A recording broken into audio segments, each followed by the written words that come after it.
Hey everybody, this is Cody922 here. Welcome to Cody Talks Fandom episode number 40. This is going to be another fanon interpretation episode.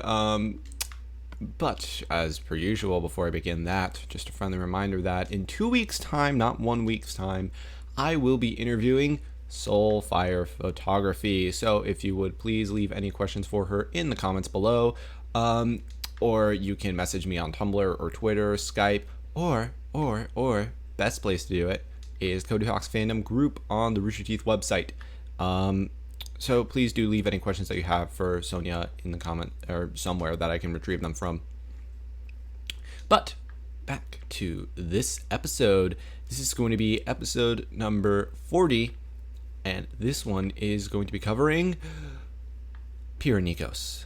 So Pyrrha is, I feel like I've probably said this every single week just because I'm not original. Pyrrha's interesting. She's interesting for a different reason than everybody else, though. When you think of a lot of characters, there are very clear images of what they do in your head. Whether it's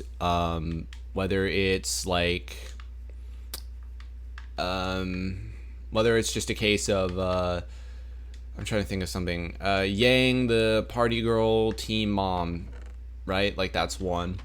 Or it is RWBY, the kind of fun-loving, free spirit who is got a lot to learn.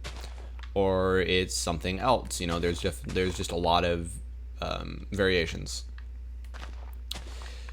Pyrrha is interesting because, for me at least, and I think that this is probably the case for a lot of other people, when you think of Pyrrha, you think of her in association with other characters more often than you think of Pyrrha as a single entity. For example, Pyrrha and Jean go hand in hand in my mind. That's just who I think of when I think of Pyrrha, or that's just what I think of when I think of Pyrrha. Really, a lot of her canon identity right now is based around other people, which I personally hope will change. I really do hope that we kind of get a Pyrrha that's not quite so heavily associated with other people, and I hope that really we kind of get more of a standalone Pyrrha. But going beyond that, the other big part about Pyrrha's canon identity is that she's Captain Canada. She's an excellent fighter. She's got this shield. Her colors are Canada's colors. But above all else, she's an incredibly nice person. We've seen her spear Jean a couple times, and she's apologized for it each time she's done it. She apologizes for pretty much everything, actually. But, she just really is nice. And that's really kind of one of the big things about Pyrrha. She's an incredibly sweet person who genuinely does care about her teammates and her allies, and she cares. She is somebody who cares a lot, and that makes Pyrrha really cool, I think. But Pyrrha's got a lot of interesting traits, but the problem being is that there's not much. We don't have a ton of different traits for Pyrrha yet. We have that she's nice, we have that she fights well, and we really that's it. Captain Canada stands really as a joke from just her being a really nice person and all, but it's interesting to me just because she really I'm not going to say out of everybody, but she is definitely up there in terms of people that I have on the show for having the least amount of identity to them, the least amount of canon identity to them. Pyrrha's up there, and I'd say that there's one person definitely ahead of her. There's one person that's just about even with her, in my opinion. But we kind of don't have a whole lot right now. We were promised a Pyrrha arc, and we really didn't get one.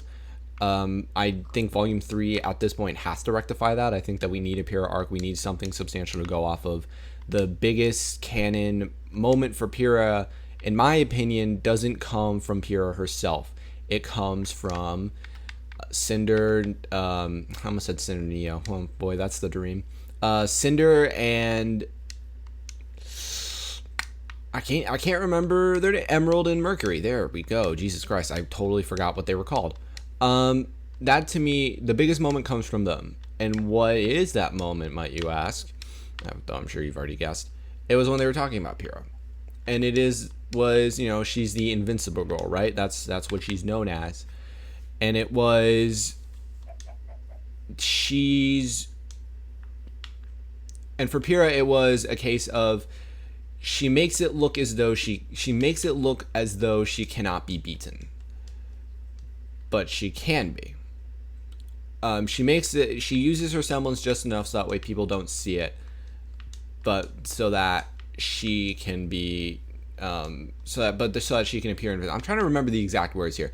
Basically, she doesn't use her semblance to telegraph to the world. She uses it in a manner that allows her to keep it relatively hidden, but also still win. It makes her look untouchable. There we go. That's what they said. Which to me, I think that's really the big defining moment for Pyrrha in the canon so far. Now, there's two ways to take that, I think. The first way is the way that I think 99.99% of the fandom has taken it, and that by 99.99, I mean everyone who's not me. It's that Pyrrha, oh, look at the little horsey. It's that Pyrrha is using it sparingly so that way her opponents don't think about it, and that it won't tip them off as to the fact that she has this incredibly powerful semblance. And that's why she's not telegraphing it to everyone. That's the way that you can take it. The other way that you can take it, and this is the way that I take it, is that Pyrrha has an ego. She wants to make it look like she's untouchable, like she's that much better than everybody else, but not actually telegraph the fact that it's simply because of her semblance. And that to me is the biggest moment we've had for Pyrrha so far in canon. And in the fanon, that's kind of reflected. As it's expected to be, honestly. I mean, we really can't do much fanon-wise if we don't have much canon-wise. A lot of stuff that I see with Pyrrha is in contingency with other people. Everything that I don't see that's in contingency with somebody else is Pyrrha's, the really nice person who's a really good fighter as well, and yada yada yada. So, it's kind of one track, not really the fandom's fault. But really what I think that we do really well is exploring Pyrrha's fighting background, is the fact that in order to have won the Mistral regional tournament, I believe. Yeah, Mistral regional tournament, as many times as she did, she had to do something. She had to be fighting. She had to, sell her soul to Satan. That'd be a really interesting story. Somebody should totally write that. There's just a ton of different variations for Pyrrha just in general, in terms of the fighting background. I think that's something that we've done really well. I'm hoping for more in canon, but, I really love just this idea of just Pyrrha being raised in such a way that mimics Spartans. I mean, that's really who she's based after, or fighting-wise, she's based after Spartans. Her weapons kit is a Spartan's weapons kit. There we go.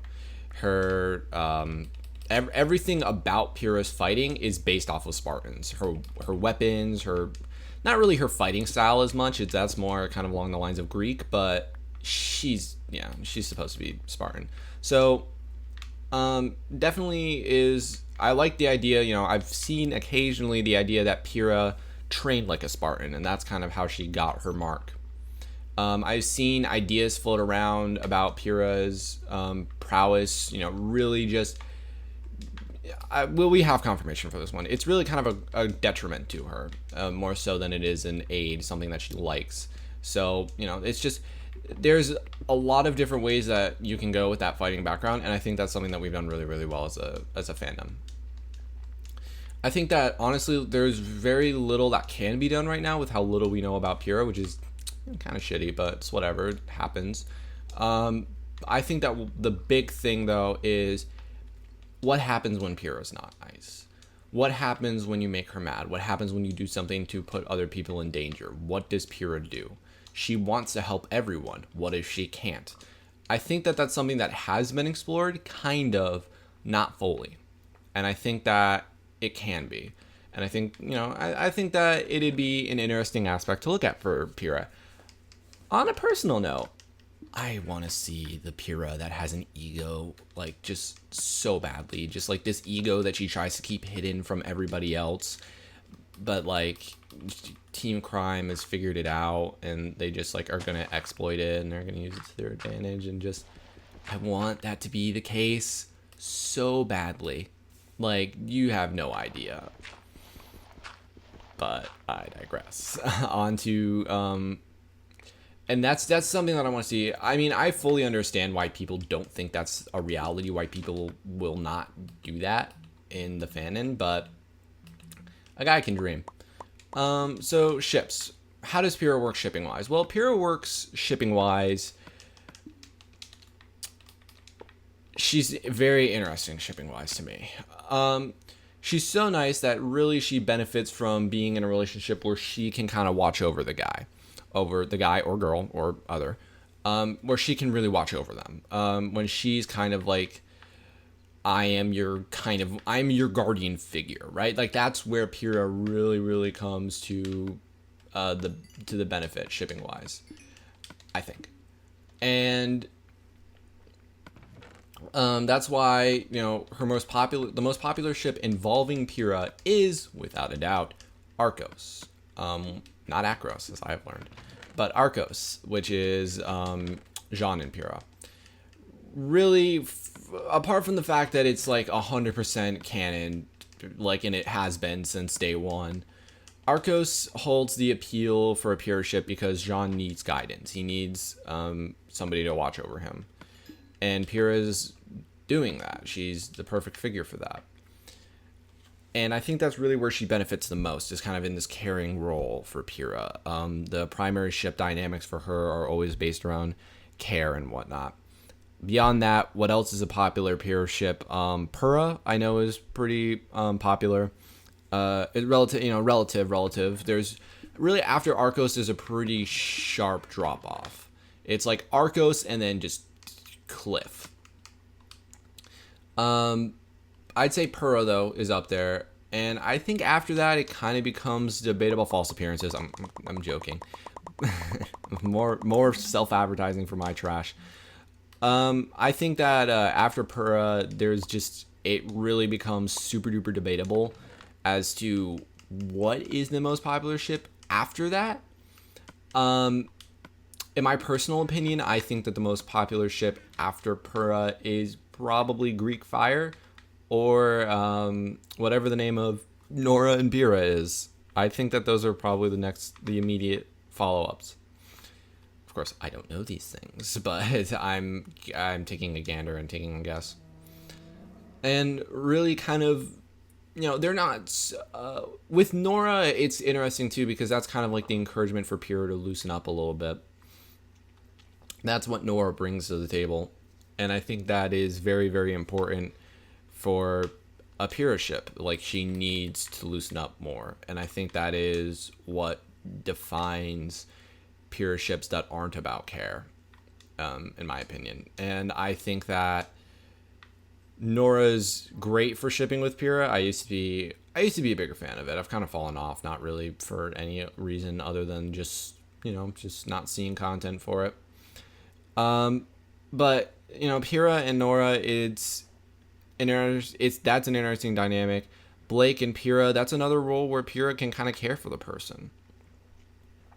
She'll care for Blake. She makes sure that Blake understands that Blake is loved and that Blake belongs there, which also fits in with what Blake kind of needs to really kind of bring her on center. And Pyrrha and Yang, that's like above all else, right? Like, appearance ship, like just those two together is a big deal shipping wise. It's a very attractive couple. And it also works because it works on both levels. Yang helps Pyrrha loosen up, and Pyrrha makes sure that Yang doesn't get herself killed. And honestly, Greek Fire might be I like Greek Fire better than Pyrrha on a personal note. What's the other name that I saw? The other name that I saw for it was Pussy Magnet, and I laughed so hard when I saw that name. I thought it was hilarious.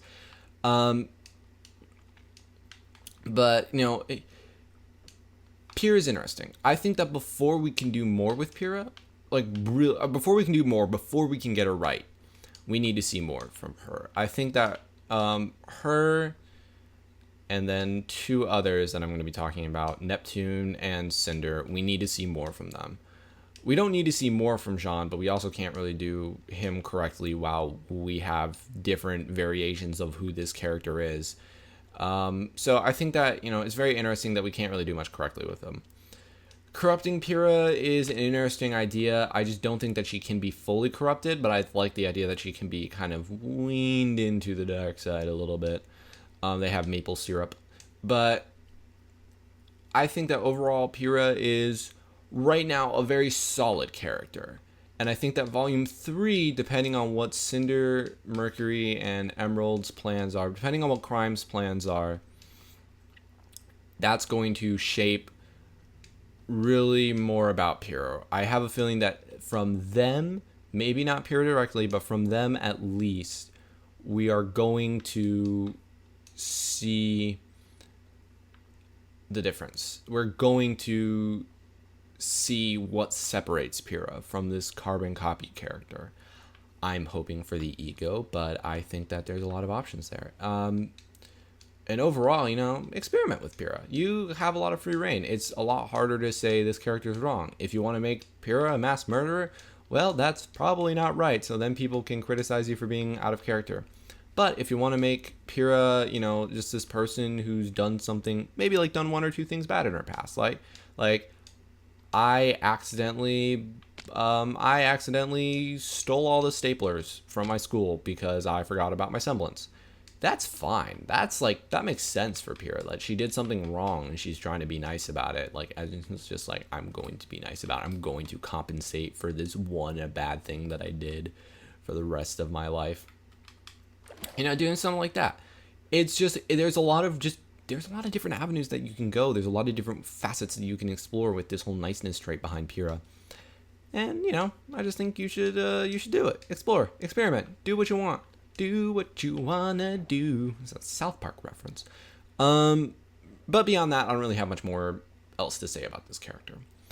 Don't have anybody specific to shout out for doing Pyrrha really well. Just don't see a whole lot of Pyrrha. I don't even think Pyrrha's in... I can't remember if Pyrrha's... No, she's not properly in Henceforward AU yet because something's going on in there. I was just trying to think of the design for Pyrrha in Henceforward. It's really, really pretty because, I'm sure it will be. It's Kuma. Kuma just kills it every single time they do a design. Anyways, this is the Pyrrha Nikos episode, not the Kuma from Taiwan episode. Though, I can make any episode, the Kuma from Taiwan episode, just because the designs are so pretty in Henceforward. But... so yeah, that's going to conclude, but I don't have anything to shout out. But with that is going to conclude this episode of Cody Talks Fandom. No new episode next week. Keep that in mind. There will be a 1-week break, which honestly I could use. I really would love a 1-week break. And then after I do the interview with Soulfire, there's going to be a break up until my finals are finished. And that is because I won't have time. That will be crunch time for finals, and I'm on the edge, if not over the edge, for some of my classes. So I really, really need to sit down and I need to study. So you won't see any episodes there. Do leave comments. Do leave questions for Soulfire. And while there will not be a brand new full-blown episode next week, next Thursday is going to be an announcement coming out from me. This one is very, very important, and I would really, really appreciate it if all of you could stay tuned for that announcement. It does regard the show, so if you could please stay tuned for that. I will be leaving reminders about that one every single week. But with that is going to fully conclude now this episode of Cody Talks Fandom. Tune in next Thursday for when I will have an announcement episode out. Tune in in 2 Wednesdays when I will have what is the word I'm looking for? When I will have a new episode out, and that will be, of course, my interview with Soulfire.